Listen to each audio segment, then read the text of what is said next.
আসসালামু আলাইকুম। Welcome to Ruma's Dim's kitchen. আশা করছি প্রত্যেকেই ভীষণ ভালো আছো, আলহামদুলিল্লাহ।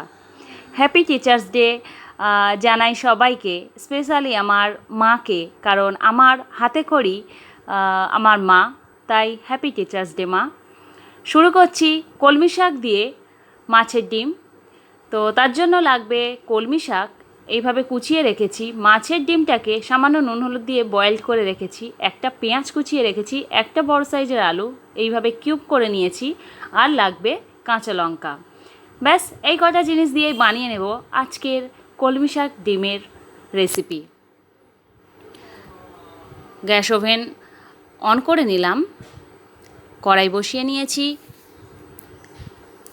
1 টেবিল স্পুন তেল দিয়ে নিলাম। দিচ্ছি কালো জিরে 1/2 টেবিল স্পুন।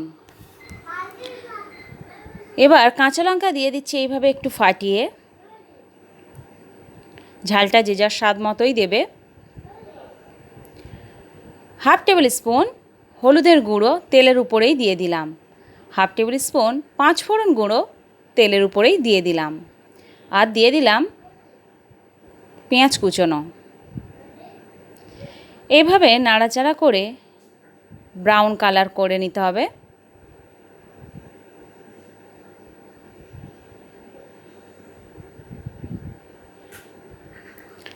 আর পটেটো কিউবগুলো দিয়ে দিলাম। আবারও ভালোভাবে নাড়াচাড়া করে আলুগুলোকেও সামান্য ফ্রাই করে নিতে হবে। 2 মিনিট মতো নাড়াচাড়া করার পরে আমি দিয়ে দিচ্ছি কুচিয়ে রাখা কলমি শাক। বলে রাখি, ভালো লাগলে অবশ্যই লাইক কমেন্ট শেয়ার করতে ভুলবে না। পুরো ভিডিওটি দেখার অনুরোধ রইল।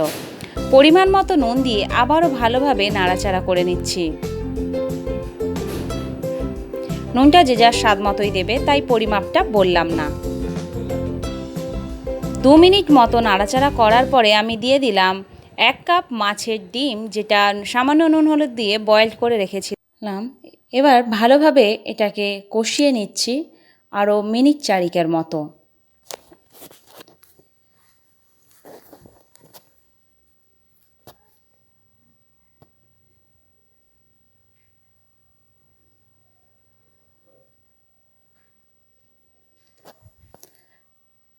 এবার একটু ঢাকা দিয়ে দিলাম। 2 মিনিট পরে আমি খুলে আবারও ভালোভাবে নাড়াচাড়া করে নিচ্ছি। 4 থেকে 5 মিনিটের মতো একটু ভাজা ভাজা করে নিলাম।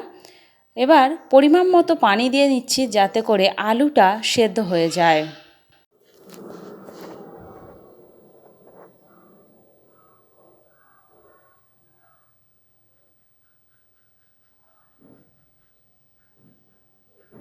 এবার আমি ঢাকা দিয়ে দেব আরও কিছুক্ষণের মতো। যতক্ষণ না পর্যন্ত পানিটা সেদ্ধ হচ্ছে ততক্ষণ আমি ঢাকা দিয়ে রাখবো। 4-5 মিনিট পরে খুলে একটু নাড়িয়ে দিচ্ছি। এখনও পর্যন্ত একটু পানি আছে, ঝোল ঝোল আছে, তাই আবারও একটু নাড়াচাড়া করে আমি ঢাকা দিয়ে দেব। দেখছি আলুটা সেদ্ধ হয়েছে কিনা। আলুটা অলমোস্ট সেদ্ধ হয়ে গেছে, শুধু আরও একটু শুকনো শুকনো করে নেব, তাই একটু ঢাকা দিয়ে দিচ্ছি।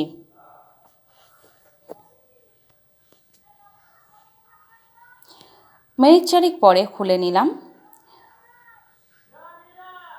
মাছের ডিম দিয়ে কলমি শাক একেবারেই রেডি হয়ে গেছে। একটু নাড়াচাড়া করে এবার ওভেন আমি অফ করে নিলাম। ভালো লাগলে অবশ্যই লাইক করো। ভিডিওটি দেখে চলে যেও না, অবশ্যই লাইক কমেন্ট শেয়ার করো। এখনও পর্যন্ত যারা আমার চ্যানেলটি সাবস্ক্রাইব করোনি, প্লিজ প্লিজ প্লিজ আমার চ্যানেলকে সাবস্ক্রাইব করো, আমার সাথে থেকো। Thank you for watching my video. সবাই খুব ভালো থাকো। আল্লাহ হাফিজ।